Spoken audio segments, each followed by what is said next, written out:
దేవునికి స్తోత్రం. దేవుని యొక్క మహాకృపను బట్టి మరి గత ఆదివారం నుండి ఆదివారం వరకు దేవుని యొక్క రెక్కల నీళ్ళ భద్రతపరిచి మరి మనల్ని ప్రేమించి దేవుడు మనకి ఆదివారం ఇచ్చి దేవుని సన్నిధిలో నిలబెట్టినందుకు దేవదేవుని మహిమ కలుగును గాక. మరి ఈ యొక్క ఆదివారం దేవుడు మనతో మాట్లాడుతున్న మాటలను మనము చెప్పుకుంటూ దైవికములో స్థిరముగా బ్రతకాలని దేవుడు ఆశిస్తూ మరి వారం కూడా పరిశుద్ధాత్మ దేవుడు అందించిన మాటలు మీ మధ్యకి నేను తీసుకొని రాగలుగుతున్నాను. ఈరోజు వాక్యము, ఈ ఆదివారం వాక్యము దేవుడు మనతో మాట్లాడుతున్నది. మత్తయి సువార్త 26-28లో ఏముందంటే, యేసు ప్రభు గారి యొక్క మరి ఈ 40 దినాలు కూడా శిలువ శ్రమ దినాలు. ఏప్రిల్ నెల వరకు కూడా శిలువ శ్రమ దినాలు.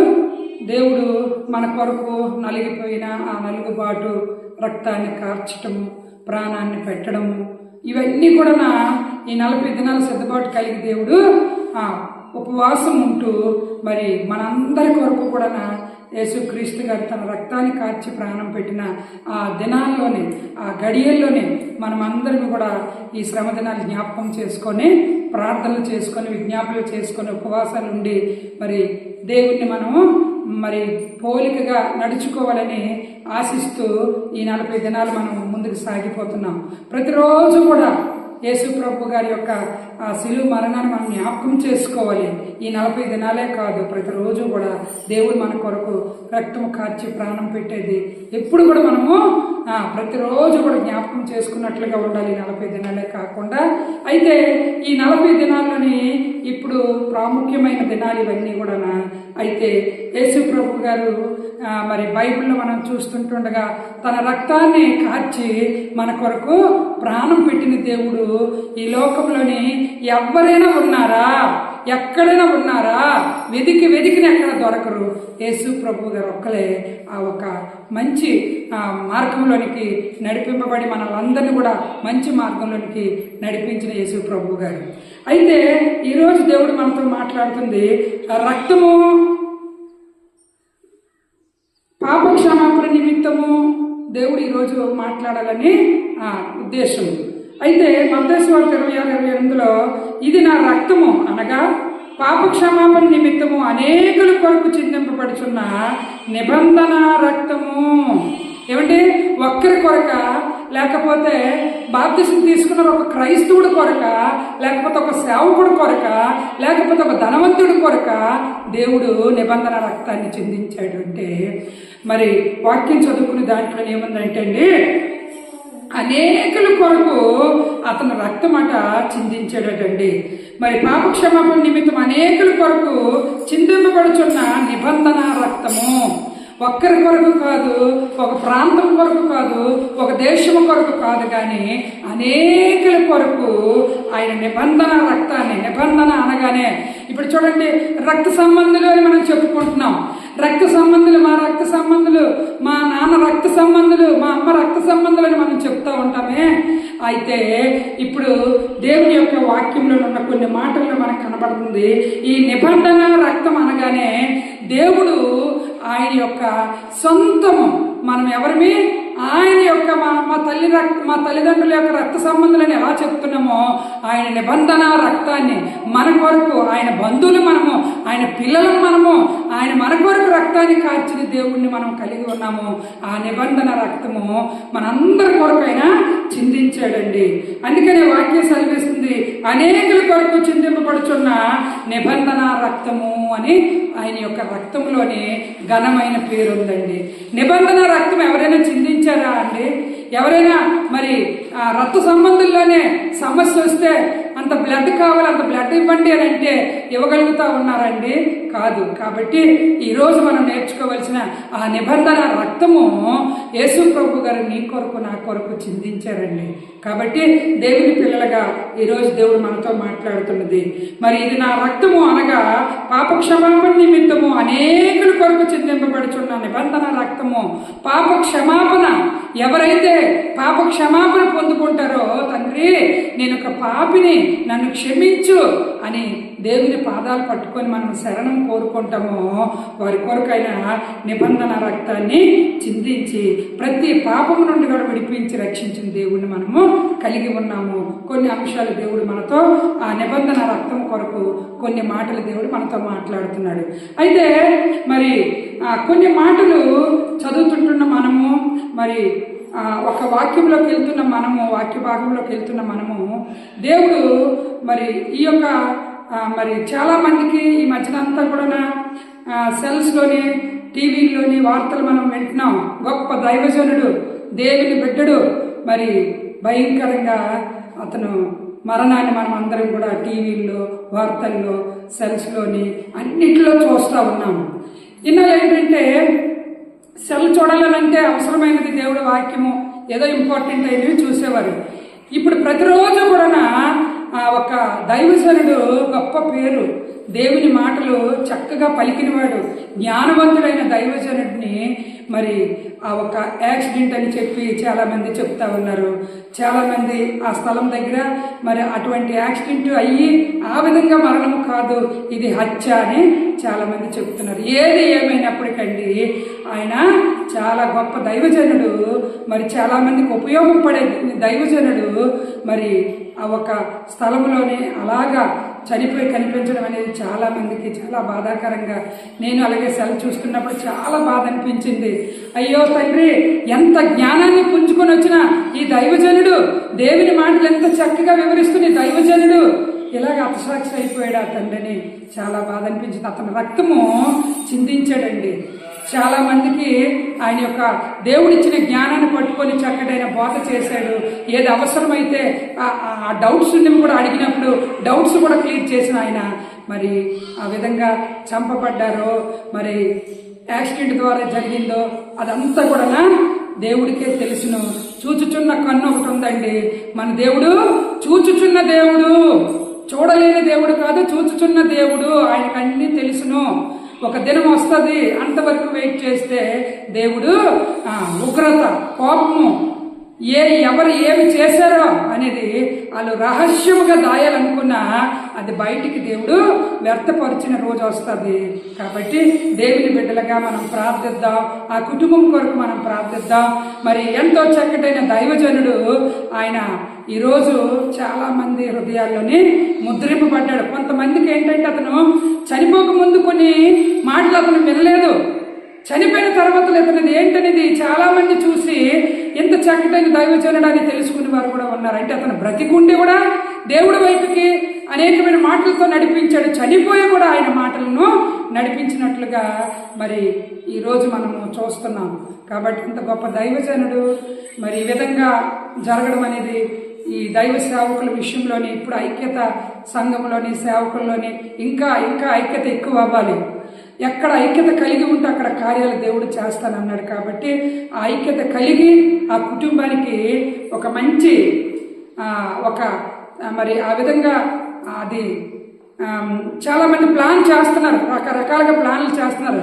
ఆ విధంగా చెప్పకుండా బయట పడకుండా ప్లాన్లు చేస్తున్నారు. కానీ అది బయటపడేటట్లుగా మరి సేవకులందరూ, విశ్వాసులందరూ కూడా, సంఘాలన్నీ కూడా దేవుని దగ్గర ప్రార్థిస్తే దేవుడు తొందరగా బయలుపరుస్తారు.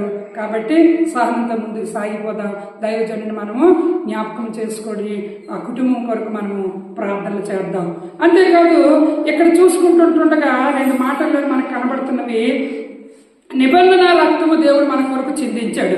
నిర్గమకాండం 24:8 ఒక మాట కనబడుతుందండి. అప్పుడు మోషే రక్తమును తీసుకొని ప్రజల మీద ప్రోక్షించి, ఇదిగో ఈ సంగతులన్నిటి విషయంలో యెహోవా మీతో చేసిన నిబంధన రక్తం ఇది అని చెప్పాను. రక్తాన్ని పట్టుకొని ఆయన మోషే మరి ప్రోక్షిస్తున్నాడట, చల్లుతున్నాడట.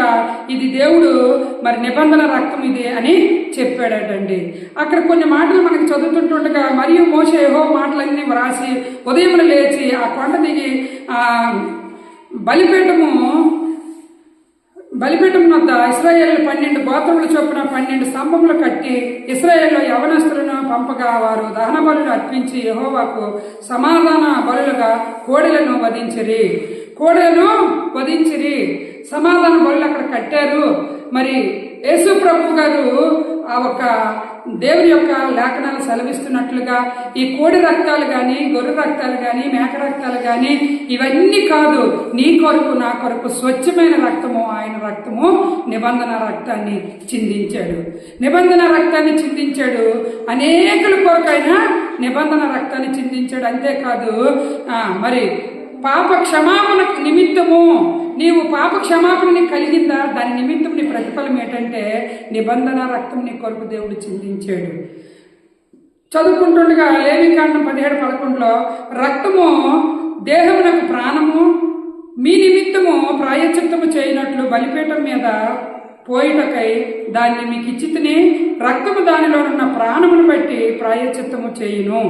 కాబట్టి మీలో ఎవడును రక్తమును తినకూడదని, మీలో నివసించు ఏ పరదేశీయు రక్తము తినకూడదని నేను ఇశ్రాయేలుకి ఆజ్ఞాపిస్తున్నాను.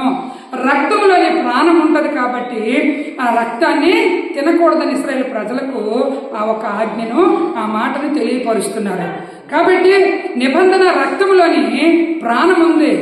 ఆయన ప్రాణం మన కొరకు చిందించారు. కాబట్టి ఇశ్రాయేలు ప్రజలకు ఆజ్ఞాపిస్తున్నారట, ఆజ్ఞ చెప్తున్నారు. మరి ఇర్మియా 31:31 ఒక మాట మనకు కనబడుతుంది. ఇదిగో నేను ఇశ్రాయేలు వారితోనూ యూదా వారితోనూ కొత్త నిబంధన చేయి దినములు వచ్చుచున్నవి, ఇది యెహోవా వాక్కు. మరి ఇర్మియా 31:34 ఒక మాట, నేను వారికి దేవుడినై ఉందును, వారు నాకు జనులెగుదురు. వారు మరి ఎన్ని బోధించిన యెహోవాను గురించి బోధనొందుతూ పొరుగువాడికి తన సహోదరి కాగా ఉపదేశము చేయురు. నేను వారి దోషములను క్షమించి వారి పాపములను ఇక ఎన్నడను జ్ఞాపకం చేసుకొనను గనుక అల్పులేమి గనులేమి అందరూ నన్ను ఎరుగుదురు, ఇది యెహోవా వాక్కు. అల్పులేమి గనులేమి, నేను పాపాన్ని జ్ఞాపకం చేసుకోను, నేను క్షమించాను, నా నిబంధన రక్తమును చిందించాను, పాపము నిమిత్తము ప్రాయశ్చిత్తపు నిమిత్తము నా రక్తాన్ని నేను చిందించాను. కాబట్టి పాపాన్ని నేను జ్ఞాపకము చేసుకోను. అలుపులేమి గనులేమి అందరూనట మరి దేవుణ్ణి గణపరిచినట్లుగా మనం ఉండాలి. అలుపులేమి గనులేమి అందరూ నన్ను ఎరుగుదరు, దేవుణ్ణి ఎరిగిన వారిగా ఉండాలి. నేను గొప్పవాడిని కదా, నాకు దేవుడు తెలియదు అనడానికి లేదు.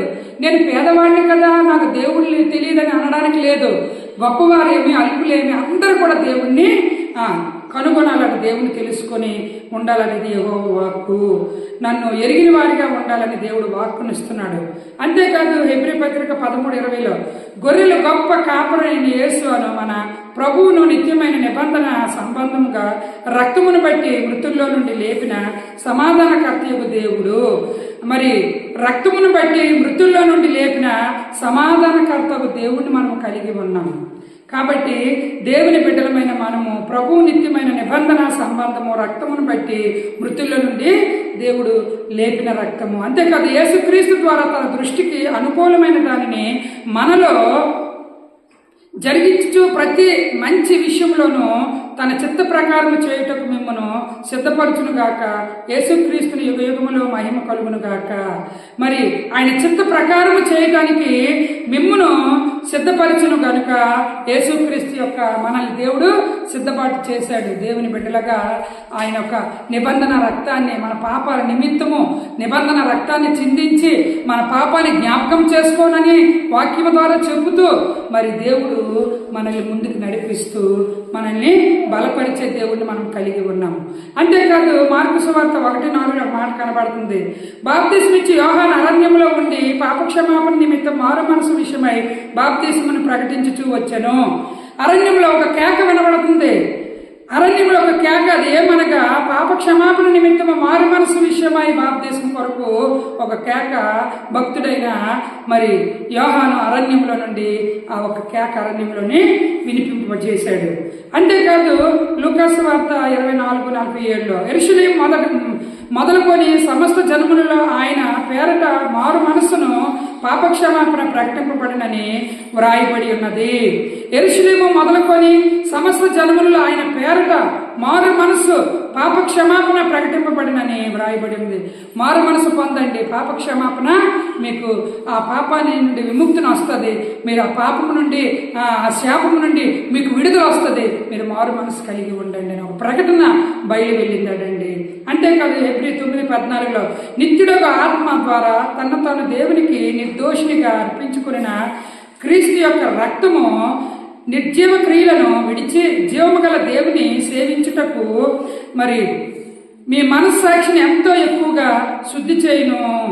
మనస్సాక్షిని ఎంతో ఎక్కువగా శుద్ధి చేసినట్లుగా, ఎందుకంటే నిర్దోషణ మరి అర్పించుకున్న క్రీస్తు రక్తము నిర్జీవ క్రియలను విడిచి జీవము గల దేవుని సేవించుటకు, నిర్జీవ క్రియలను విడిచి జీవము కలిగిన దేవుని సేవించడానికి ఆయన రక్తము నీలో నాలో మరి దేవుడు ప్రోక్షించాడు.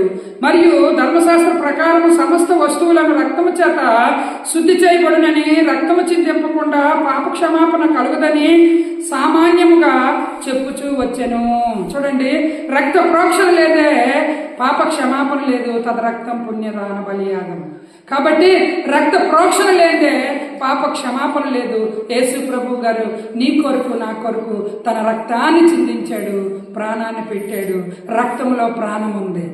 రక్తము చిందించడం అని అంటే ప్రాణం పెట్టడం. అందుకనే రక్తము ఏముంది, రక్తములో ఏముంది? ఇశ్రాయేలు ప్రజలకు ప్రకటన ఒక ఆజ్ఞ అవుతుంది. రక్తములో ప్రాణం ఉంది. రక్తము తినడానికి లేదు, వండుకోవడానికి లేదు. అది రక్తాన్ని మనము ఆహారముగా చేయడానికి లేదు. ఎందుకంటే రక్తములో ప్రాణం ఉంది. నీ దేవుడు మరి పాప క్షమాపణ నిమిత్తము నిబంధన రక్తము నీ కొరకు చిందించిన రక్తము. కాబట్టి నీవు నేను దేవుడిని మనమే ప్రకటించేవారిగా అనేకమైన స్థలాల్లోని మరి ఆయన యొక్క రక్తము చిందింపు, మరి పాప క్షమాపణ కలగాలంటే ఆయన రక్తము చిందించాలి. రక్త ప్రోక్షణ లేదే పాప క్షమాపణ లేదు, తద రక్తం పుణ్యదాన బలియాగం. దేవుని యొక్క రక్తము ద్వారా పుణ్యదాన బలియాగం దేవుడు మనకు పుణ్యంలోనికి నడిపించుకొచ్చాడు. పాపం నుండి పాపులుగా నశించుకోవటం ఆయనకి ఇష్టము లేదు. కాబట్టి ఆయన రక్తము ద్వారా పుణ్యదాన బలియాగం ముందుకు మనకి దేవుడు మంచి స్థలాల్లో మంచి వాటిలోకి నడిపిస్తూ నీ పాపాన్ని నా పాపాన్ని ఆయన మోస్తూ ఆయన రక్తాన్ని, నిబంధన రక్తాన్ని చిందించాడు. అంతేకాదు ప్రకటన గ్రంథం 7:14 ఒక మాట మనకు కనబడుతుంది. అందుకు నేను అయ్యో నీకే తెలియనుగాక, అతడు ఇలాగ నాతో చెప్పిన వీరు మహాశ్రమల నుండి వచ్చిన వారు, గొర్రెపిల్ల రక్తంలో తమ వస్త్రములను ఉతుక్కొని వాటిని తెలుపు చేసుకున్నవారు. మహాశ్రమలు భూమి మీద మహాబాధలు అనుభవించారు. వారు ఎవరు అనగానే వారు గొర్రెపిల్ల ఆ యొక్క చదువుకునే దాంట్లో మనకు కనబడుతుంది. రక్తంలో తమ వస్త్రములను ఉదుక్కొని వచ్చిన వారు, వారి కష్టాలతో బాధలతో సమస్యలతో నలిగిపోయిన వారు, వారు ఆ యొక్క వస్త్రాలను శుద్ధి చేసుకుని వచ్చిన వారిని మన కొరకు ఒక సాక్ష్యం. కష్టాలు బాధలు మాకేనా?